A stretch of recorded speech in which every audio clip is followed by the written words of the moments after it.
Fala Histórico, sejam bem-vindos a mais um podcast do Cine Histórico, podcast onde a gente une cinema e filosofia para refletir sobre grandes filmes da história.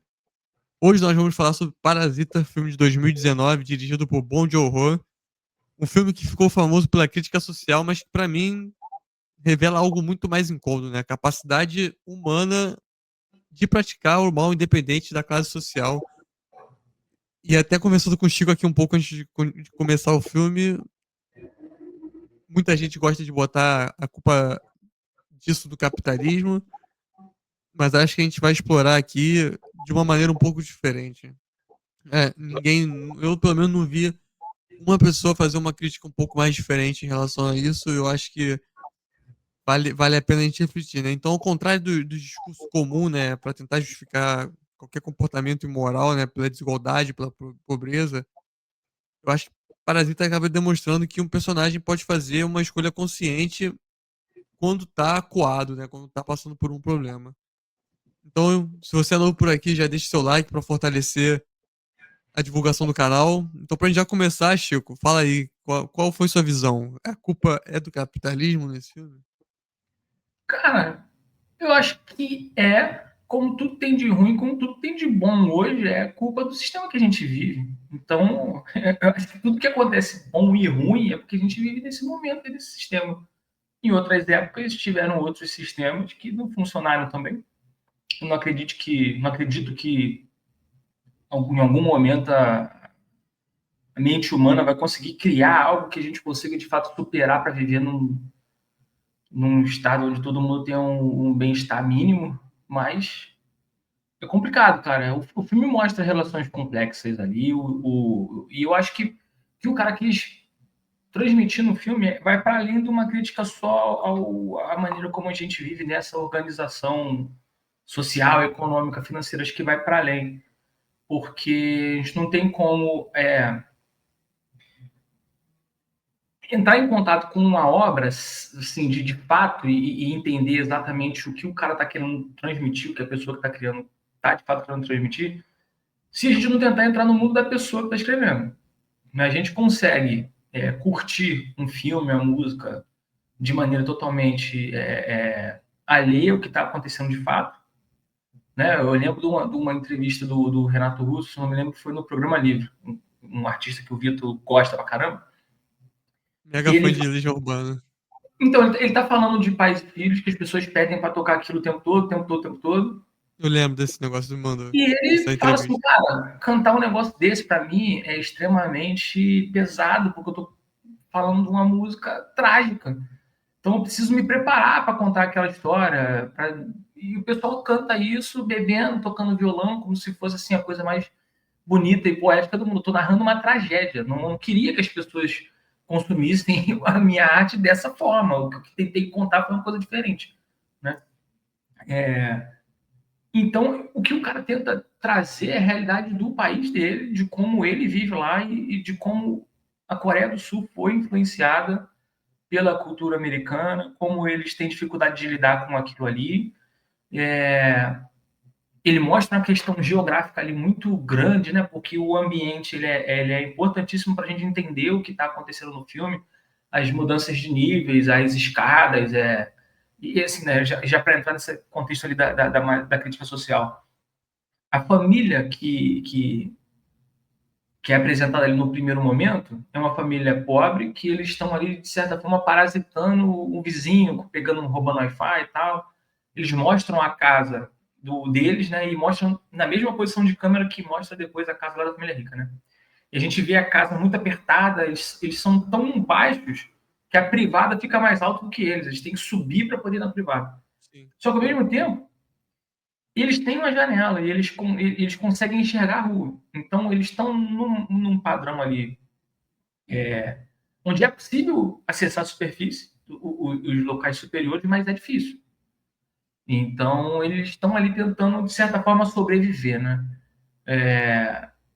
A gente vê que eles são pessoas inteligentes, que eles têm certas habilidades, certas capacidades, mas nada disso aí é aproveitado no mundo em que eles vivem, né? O cara sabe ensinar inglês muito bem, a menina tem uma habilidade muito Durante a gente fazer a edição, falsificar um documento, eu poderia editar um vídeo, uma foto e trabalhar com aquilo ali, mas eles não conseguem acessar nada disso.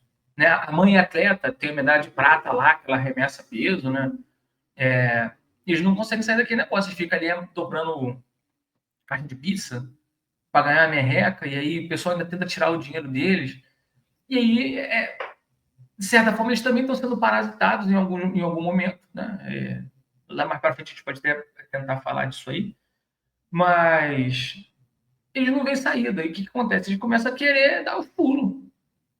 Né? E num primeiro momento mostra isso aí. A família mais pobre tentando dar um pulo, tentando ascender socialmente por forma de uma malandragem. Se esse filme fosse aqui, eu acho que até que as pessoas teriam uma recepção ruim dessa ideia, porque está mostrando assim, que o pobre ele vai ser sempre o cara malandro que está tentando dar golpe. Né? E, de certa forma, isso acontece. O pessoal acha que vai ganhar no tigrinho, num jogo de sinuca, numa bet, que vai conseguir sair da lama que eles estão através de uma solução mágica. Né?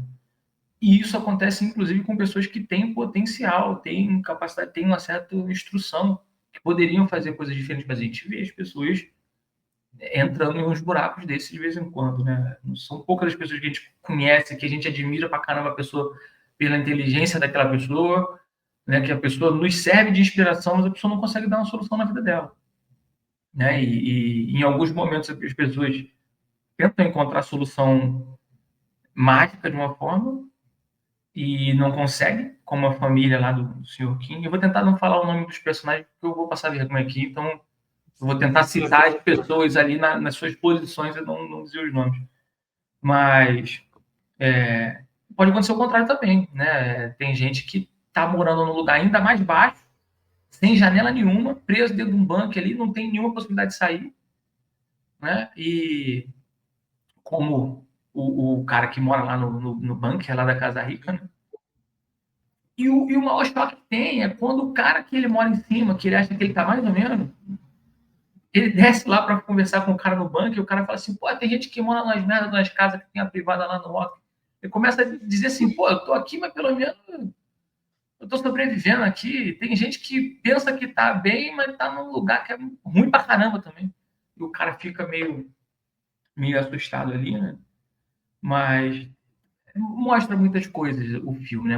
Mas como eu disse, eu acho que o diretor tentou trazer esse choque de realidade ali entre como era na Coreia do Sul, como ela ficou durante o período da colonização, né? Depois disso, como eles sobreviveram, depois a invasão da cultura americana e da cultura soviética lá na Coreia do Norte, o fim da guerra, a não unificação das Coreias e cada lado achando que está vivendo melhor, que está mais certo, que está mais correto, cada lado pensando que é soberano, cada lado pensando que é a Coreia, e na realidade o negócio está dividido. Que é um tipo de conflito que a gente vê também quando as duas famílias pobres se encontram, né? Porque ali, cara, a gente vê que por mais que eles estavam tentando dar uns golpes ali, né? Eles não são pessoas naturalmente violentas. E eles acabam brigando, nem uma família nem outra. Eles acabam brigando, aí tem uma sátira ali, o pessoal fica fazendo umas piadas com a Coreia do Norte, né? Que é aquilo ali de você achar que mesmo você estando mal, o outro lá você é mais do que o cara que está do outro lado, né? E eles começam a estar em conflito. E eles ficam, depois vão para casa e ficam preocupados com o que está acontecendo. Pô, como é que está a outra família lá e tal. E aquilo já não tem mais volta, né? As famílias pobres ali elas começam a se atacar. E no fim, eu acho que essa crítica ali ao que é realmente o desenvolvimento, ou que o capitalismo pode fazer, ou o sistema econômico de um país se desenvolver, o que ele tenta mostrar ali, pelo menos na minha leitura, é que não é porque o país lá, a Coreia do Sul, ela é mais desenvolvida economicamente, que ela é mais rica, que todo mundo que está morando naquele país está bem, está desenvolvido economicamente e está feliz, e está de boa, né? Porque mesmo dentro dos lugares que são mais desenvolvidos, econômica, tecnologicamente, não significa que aquilo ali é para todo mundo. Vai ter gente que vai estar mal no lugar muito ruim, e vai ter gente que vai estar bem no melhor, vai ter gente que vai estar mal num lugar muito bom e vai ter gente que vai estar bem num lugar muito ruim. Então, no fim, isso aí vai acontecer meio que de qualquer forma, né? Parece que ele tenta mostrar aquilo como algo inevitável. Eu acho que o problema todo, muita gente fala que o problema é a desigualdade. Desigualdade vai acontecer em qualquer lugar do mundo, né, cara? Pô, a questão é, tu tem uma desigualdade aqui que o cara que tá aqui tá muito melhor, como você falou, do que uma galera que mora aqui, né? Então, desigualdade não necessariamente é um problema. Agora, a pobreza pela qual eles passam, isso sim é um problema, né? Que aí você tem diversas maneiras de você tratar. Uma coisa que me incomodou muito nessa reassistida agora, foi a segunda vez que eu assisti, é que eles fazem a família rica muito burra, né? Parece que ficou muito maniqueísta, sei lá, ao meu ver, sabe? Que eles. A família pobre consegue se aproveitar muito fácil porque eles são extremamente ingênuos, burros. Eu não sei se o que tu achou disso. Então, será que eles realmente são ingênuos? Será que eles realmente são assim tão bobões? Porque parece que a galera mais pobre está tirando vantagem em cima da galera mais rica. Só que tem uma virada no filme que é o momento em que eles estão lá na casa rica, curtindo a riqueza da casa, né? E a câmera fica na mesma posição da casa pobre e mostra toda aquela amplitude e tal. Estão felizes lá. E aí vem, né, a primeira governanta e toca a campainha e eles ficam meio assustados. Pô, o que que a gente vai fazer? Como é que a gente vai lidar com isso? E eles deixam, né, a outra governanta, a outra família que mora ali dentro, né? Na verdade, parece que a gente está vendo a história entre duas famílias, mas a gente está vendo a história entre três. Deixa a outra família entrar, dá uma confusão danada lá, e aí eles retornam, né? Eles vão passar a noite fora, mas aí dá uma Venham chuva danada. acampar. Né? Eles vão acampar, chove, eles voltam para casa, faz tal coisa. E aí eles têm que dar um jeito de se virar, sair dali. Aí eles começam a entrar em contato com a realidade da família rica. A família rica parece que eles estão sendo ali feitos bobo, mas na realidade eles estão conseguindo dos pobres o que eles querem dos pobres, que eles dirigem, que faça comida. 8 minutos você faz o negócio aí. Resolve isso aqui para mim. Aí eles voltam para casa no meio da chuva e a casa deles está numa enchente. Eles perdem tudo que tinham. Entendeu? Ao ponto da grana que eles ganharam em cima do ricos, eles talvez não tenham grana para pagar o que eles perderam na enchente. Né? E ali tem uma outra questão geográfica das escadas, né? Que eles vão descendo, descendo, descendo, descendo. Para chegar na casa do rico, eles têm que subir para caramba. Tem sempre essa situação, né? Da É uma mudança de nível. ladeira, né? Isso aí, desce para caraca e tal. E eles chegam lá, perderam tudo, vão para um abrigo, lá para um colégio, um lugar assim. E aí o pai começa a dizer pro filho, né? Pô, qual é o plano que você tem? Pô, não tenho plano nenhum. O plano é não ter nenhum. Porque é a única forma do plano não dar errado. Deixar as coisas acontecer. Tal. Ali ele talvez esteja fazendo uma mentira isso aí, porque não adianta você fazer plano, um montão de coisa, porque você vai se dar mal mesmo. Porque não adianta você ter um sonho ali de você ter educação, de você fazer as coisas, de você tentar galgar, você vai ter dificuldade de chegar numa condição ali, mais ou menos.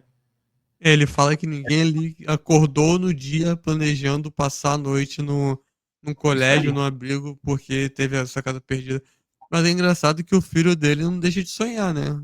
Porque quando Não, ele então. fica preso lá no fundo da casa, no bunker, o filho dele fala que vai ter um planejamento todo pra comprar a casa e liberar o pai. Não, então, a gente chega nesse ponto aí.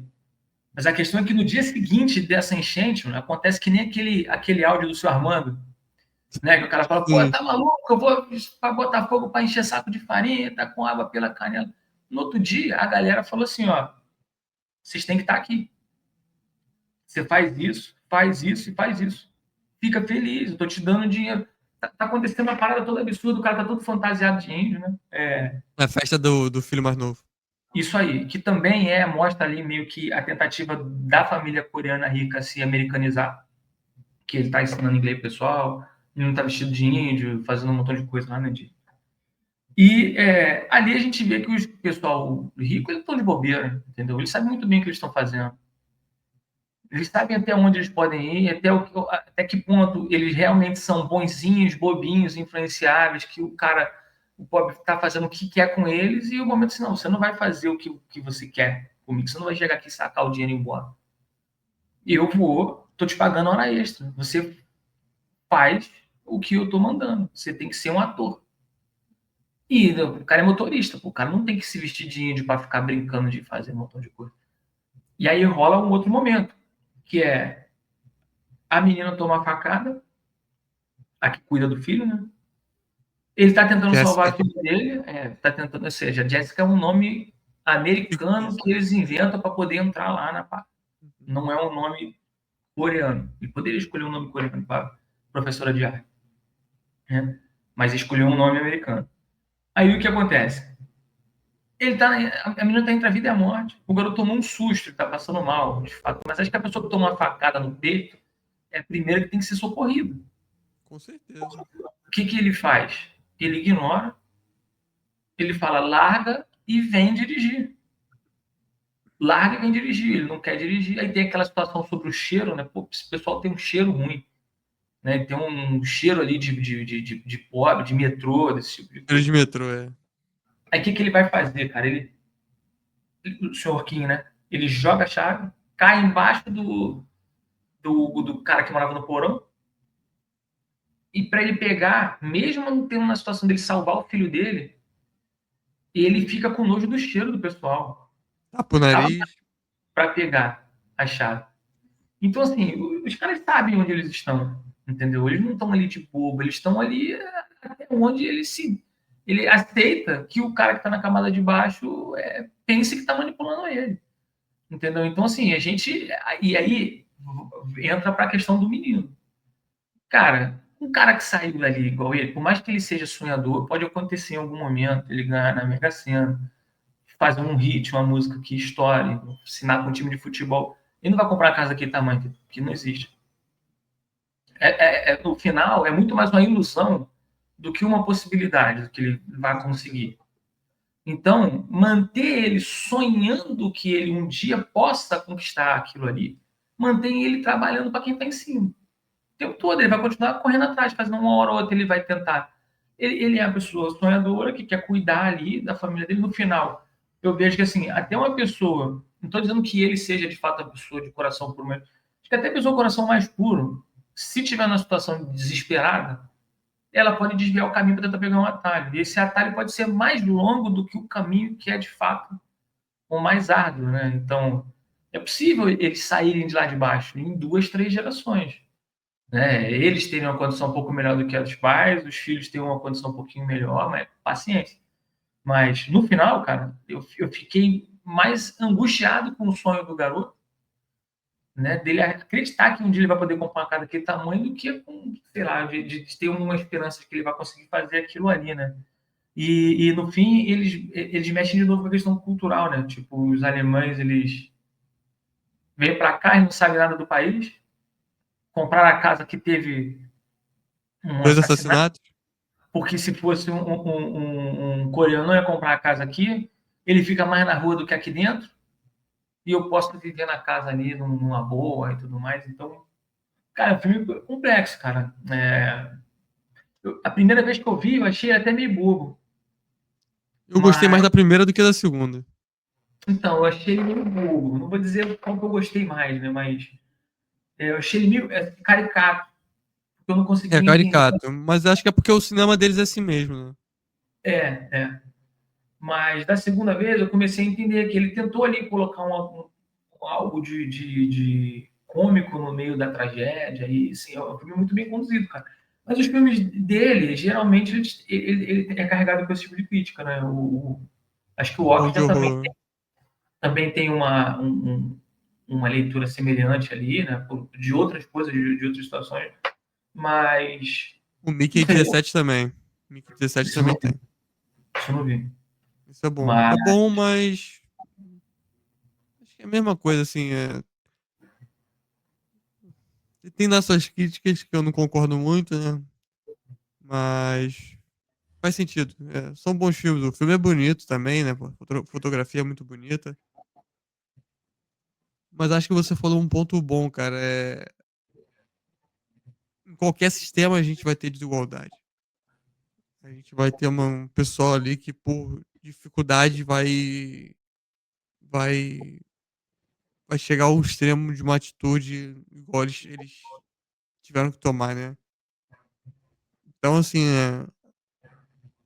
claro que é muito fácil eu falar aqui no meu lugar, onde passei pouca dificuldade na minha vida, falar que o cara tinha que suportar isso tudo, como os estoicos falam que tem que suportar, né? Por mais que você passe por dificuldade, você não pode tomar atitudes imorais, viciosas, né? Então, é difícil, né? É fácil, quer dizer, falar do meu lado, mas ao mesmo tempo eu não consigo desvivenciar isso, né? Eles tomaram atitudes erradas, né, cara? Independente de que lugar eles estavam, eles. É, falsidade tem, de identidade, mataram, etc. tem outro ponto também, dentro da questão de dominação, de exploração. Num primeiro momento, eu acreditei, eu fiquei até incomodado com isso. Porque a menina que está aprendendo inglês com o cara, ela aparentemente é menor, né? Uma menina que está no ensino médio. E o Eles cara é um. falam que quando ela for pra faculdade vai chamar pra sair, né? Então, só que o que acontece? A menina, meio que ela se aproveita do cara. Ela faz uma cena e ela tenta ali seduzir o garoto o tempo todo. Sim. Né? E aí eu fiquei incomodado, porque assim, se ela está fazendo isso, né, ele não deveria ceder, porque ele era maior. Ele não deveria fazer aquilo ali. Só que o outro garoto antes também era apaixonado por ela. Sim. E o menino, ele também dominava a professora dele. Quanto assim, da garota ter que se disfarçar de princesa e tudo mais, ela não era só a menina que cuidava dele, ela, de certa forma, era uma pessoa que vivia para o garoto. Então o garoto também exercia certa autoridade em cima da, da menina, da suposta professora de arte, né? Então, e no fim, o garoto, ele também tinha uma capacidade ali de se comunicar com o fantasma, que era o cara que morava lá embaixo, que no final não era um fantasma. O código Ele, Morse, né? né? O filme mostra também quando ele quer ficar dormindo na chuva. Como a chuva ela é muito boa, isso tem em todos os países, né? A chuva ela é muito boa ali para quem está num lugar muito confortável ali, porque ela é reconfortante, ela refresca, é bonito de ver. Para a galera que mora no lugar que tem deslizamento, que tem Pra quem alagamento, mora em Petrópolis não é legal, não. uma vez por ano leva o pessoal todinho. Então o filme mostra isso, mas eu acho que é a realidade do cara, mano. Ele fez um recorte muito dentro da realidade dele. Então talvez a gente aqui, qualquer crítica que a gente faça, é muito mais sobre a nossa percepção do que a gente acha que é uma organização social do que a realidade que o cara tentou transmitir, né? Eu não sei, talvez esse filme, não sei se você já assistiu o Bacurau. O Ainda não. Bacurau talvez não funcione com um coreano muito bem, igual funcionará ou como você vai entender, né? Concordando ou não com o filme, eu acho que quem estiver fora do Brasil não vai conseguir compreender ali o que aquele filme mostra. Então, mas ainda assim é um filme que quebrou paradigma, ganhou o Oscar na categoria geral, né? Na frente dos. Parasita ganhou, cara. Ganhou o Internacional e melhor filme. Então, então o filme meio que rompeu barreiras, talvez porque o americano observe a relação com a cultura coreana diferente do que a gente vê. Porque eles tiveram meio que impacto direto lá naquilo ali, né? Eles participaram do que aconteceu lá, dessa cisão deles todos, já estavam por lá o tempo todo. Talvez para um japonês funcione diferente o filme, porque eles participaram desse período de conquista lá das Coreias. É meio difícil. Eu achei o filme agora menos caricato e mais complicado de se entender. Talvez eu Ele é precise de complexo. com um pouco mais de maturidade, tanto acerca dos temas ou do que está acontecendo para enxergar diferente. Mas é um filme complexo, cara. Ele não é um filme bobinho, não. Ele tenta se Não. mostrar como um filme bobo no começo, mas ele traz algumas coisas meio densas. Talvez seja importante, talvez até a gente procurar ver o que o diretor falou sobre o filme que ele fez lá na época, o que ele disse sobre esse filme hoje, né? Para a gente tentar entender melhor. Para mim, é muito mais um filme para você observar e tentar entender, se conectar com o que o cara está tentando dizer, né? Compreender a narrativa dele do que para tirar uma conclusão ou fazer uma análise ou para, sei lá, fazer uma crítica em cima do que o cara está dizendo. Parece que é algo muito autobiográfico. E aí, estudar o contexto também, né? Da Coreia, cara. Acho que vale a pena. Aí fica um dever de casa pra todo mundo que tá assistindo aqui com a gente, pra gente também, no futuro, ler um pouco melhor sobre o contexto da Coreia e reassistir o filme. Quem sabe a gente, daqui a uns 5, 10 anos, não traga uma nova visão aí quando o filme fizer aniversário em 2029, talvez, daqui a 4 anos. Quer ver uma coisa que talvez você vai, não sei se você pegou na hora que estava vendo o filme. Lá na Coreia tem duas empresas importantes de eletrônicos, que é a Samsung e a LG. Você Sim. reparou qual era o telefone do garoto, professor de inglês? Não, Eu posso estar errado, pode ser que tenha um modelo lá diferente, mas é o LG ou o G2 ou o G3. A gente teve esse aparelho. lembro. Que ele tinha resolução 2K, slow motion, ele parece ele usando essas tecnologias. Na hora que o cara tá indo fazer xixi na casa dele lá, e ele sai para jogar água, e ele filma assim, devagarzinho, deve ter sido um merchan lá para LG, mas eu tive esse aparelho aí, era muito bom. O G3 era muito bom. Acho que você teve o G2, né? Tive. Então, depois olha de novo para você ver. Um desses aparelhos aí, ou algum modelo semelhante que lançou só lá, mas é um desses aparelhos aí. Vou ver de novo depois. Então é isso aí, pessoal. Se você chegou até aqui, não deixe de deixar o seu like. Deixa aqui no comentário uma dica de filme pra gente trazer pra vocês. E eu vejo vocês na próxima. Valeu, pessoal. Até mais.